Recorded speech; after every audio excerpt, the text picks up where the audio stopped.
j'espère que vous allez bien. Aujourd'hui, je reviens pour vous parler des sorties livresques du mois d'octobre. J'avais pas eu le temps de faire cette vidéo avant, donc elle sort juste un petit peu après. Mais bon, c'est pas grave, on n'est que le 4 octobre, je crois, quand vous regardez cette vidéo. Et ça fait que 4 jours qu'on est au mois d'octobre, donc voilà. C'est pas comme si je sortais cette vidéo le 31 octobre, ça va, tout va bien.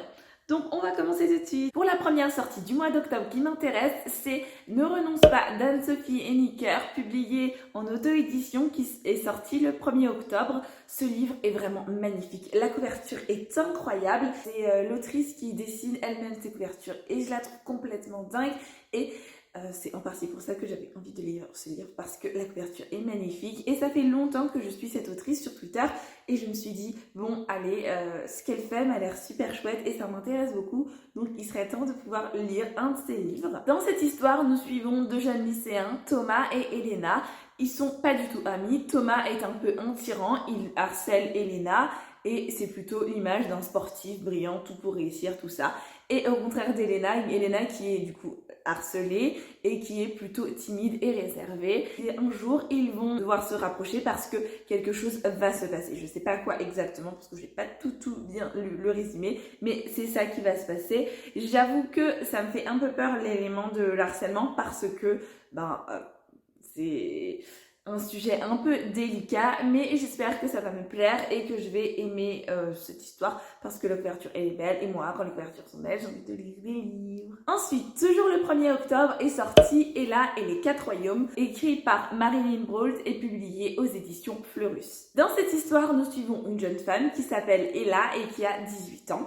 Elle est promise à un prince qui fait partie du royaume des dragons et elle vient du royaume des corbeaux. Quand elle part du coup pour aller se marier avec son prince, elle se rend compte que sa belle famille n'est vraiment pas du tout sympa avec elle et que ce sont presque des tyrans et qui sont vraiment méchants avec elle. Heureusement pour elle, son prince n'est pas aussi méchant que le reste de la famille, mais sauf qu'un jour, elle se rend compte que les dragons sont sur le point d'avoir une arme terrible qui pourrait gagner en fait le champ de bataille et qui pourrait du coup tout détruire. Et elle prend son courage à deux mains et décide qu'il faut qu'elle se batte contre ça. Ça m'a l'air d'être une lecture vraiment très chouette et j'avoue que je suis vraiment intriguée de savoir qu'est-ce qui va se passer, qu'est-ce que le royaume des dragons va trouver comme arme pour détruire celui des abeilles. Ça m'a l'air vraiment très intéressant et puis j'aime bien les guerres entre royaumes, je trouve ça toujours, je sais pas, j'aime beaucoup, je trouve ça intéressant. Et donc je me demande bien qu'est-ce qui va se passer. J'aime beaucoup la couverture, je trouve qu'elle donne assez envie, même si c'est pas une couverture incroyable, géniale, mais je trouve qu'elle me donne quand même envie. Ça m'a l'air d'être une lecture bien sympathique et j'ai hâte de pouvoir le découvrir. Ensuite, Les Contes détraqués sortent le 7 septembre aux éditions Pulp Fiction et écrit par Adeline Leroy. La couverture est complètement dingue. Vraiment, à chaque fois que les éditions Pulp Fiction sortent une nouvelle série, j'ai tellement envie de lire leurs livres parce que leurs couvertures sont belles et que moi je suis une personne faible et que du coup j'ai envie de lire et donc voilà. Et puis ça fait un peu Halloween, tout ça, et moi j'aime bien Halloween, enfin j'aime bien un Halloween gentil, pas vraiment trop sanglant, enfin si, sanglant mais pas près de moi quoi, sanglant dans les livres, dans les films, ça me dérange pas, mais pas sanglant à côté de moi, je veux rester une petite fille toute mimi. Nous suivons l'histoire de Yael, une petite fille de 10 ans qui un jour vit sa petite vie et tout à coup elle voit un petit gnome Grimm qui sort de son sac. Ce petit gnome va lui apprendre qu'à Anecdotia, c'est la panique parce que les personnes qui écrivent des contes n'ont plus d'imagination et n'arrivent plus à écrire des contes. Donc Yael va aider ces petites personnes afin de trouver des idées pour retrouver l'imagination et avoir de nouveaux contes quoi, parce que si les histoires te ressemblent tout le temps, les contes pour enfants, ça va pas être la joie. J'ai trouvé ça vraiment très sympa parce que j'aime bien de base les contes pour les enfants. J'en ai lu vraiment beaucoup de contes pour enfants quand j'étais enfant et plus grande même parce que il il y a souvent une double lecture. Tu lis un conte quand t'es un enfant et puis tu te rends compte quand t'es adulte que oui, ça voulait dire ça quand t'étais enfant, mais il y avait un autre sens caché. Donc je trouve ça toujours intéressant de lire des histoires pour enfants. Et puis c'est pas parce qu'on est des adultes qu'on n'a pas le droit de lire des trucs pour les enfants. Enfin, qui a dit ça? Personne. Donc autant continuer à être toujours une petite enfant dans sa tête. Ensuite sort Paris Z Week d'Aurélie Grelage aux éditions Gulfstream. La couverture est dingue, dingue, dingue. Ça, c'est vraiment un truc d'Halloween que tu as envie de lire pendant ce mois d'octobre où tu as envie d'un petit peu de frissons, un petit peu de trucs avec des citrouilles, et des frissons, des fantômes, des trucs de genre. Et que c'est Halloween, c'est la période. Et donc, tu as envie de lire ça. Et c'est parfait pour ce genre de saison. Alors, ici, j'avoue que le résumé m'a fait sourire parce que c'est pas des livres forcément qu'on a l'habitude de voir et je trouve ça vraiment très original. Ici donc on est dans une fête et en fait c'est un lancement d'une crème de beauté, sauf que tout se passait bien jusqu'à ce que la crème de beauté déclenche comme des zombies quoi. En fait ils vont les personnes qui sont présentes à la fête vont se dévorer tout simplement et ça laisse poser beaucoup de questions. Enfin, en tout cas, moi, ça m'intrigue beaucoup. Je me demande vraiment, mais qu'est-ce qui va se passer? Pourquoi ils se sont dévorés? Qu'est-ce qu'il y avait dans cette crème qui est si bizarre? Bref, ça me donne tellement envie d'en savoir plus sur cette lecture que j'ai vraiment très hâte de pouvoir lire ce livre. Le 6 octobre sort Porcelame, la voix du tyran de Célia Flox. J'avoue que je n'ai pas vraiment envie de lire le résumé et je ne vais pas vous le dire parce que j'aime beaucoup cette autrice. J'ai lu tous ces romans, oui, j'ai lu tous ces romans qui sont sortis jusqu'à celui-là que je vais lire et donc j'ai pas vraiment envie d'en savoir plus parce que je sais que je vais le lire et ça m'intéresse pas tellement de me spoiler toute l'histoire. Tout ce que je sais à propos de cette histoire, c'est qu'il y a 5 royaumes, un empire et qu'à mon avis, ça va se fight. Et ça m'a l'air chouette. Et j'avais bien aimé Allergique, c'est son dernier livre qui est sorti, du coup j'ai hâte de savoir qu'est-ce que celui-là va nous réserver. Si vous n'avez jamais lu cette autrice, franchement je vous conseille Allergique, c'était trop bien. Et Le Cirque Interdit aussi, j'ai bien aimé. Donc franchement, lisez, foncez. Ces livres sont super, méga, giga cool. Ensuite, le 10 octobre, sort Le Tentadent du tome 3.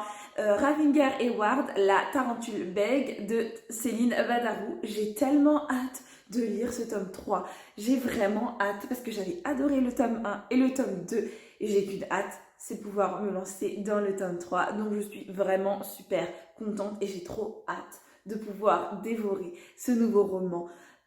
Cette suite plutôt, pas ce nouveau roman, pour en savoir plus. Les 2 premiers tomes, c'était sur une licorne et le 2e tome, c'était sur une sirène. J'avoue que là, c'est une tarentule, donc on change un peu de schmilblick puisque nous sommes sur une tarentule et les tarentules, c'est pas très mignon. Enfin, en tout cas, moi, c'est pas quelque chose que j'invite volontiers dans ma maison. Hein. Vous pouvez l'inviter dans votre maison si vous voulez, pas dans la mienne. Et c'est chouette pour Halloween parce que c'est une ambiance un peu roux, vous voyez ce que je veux dire.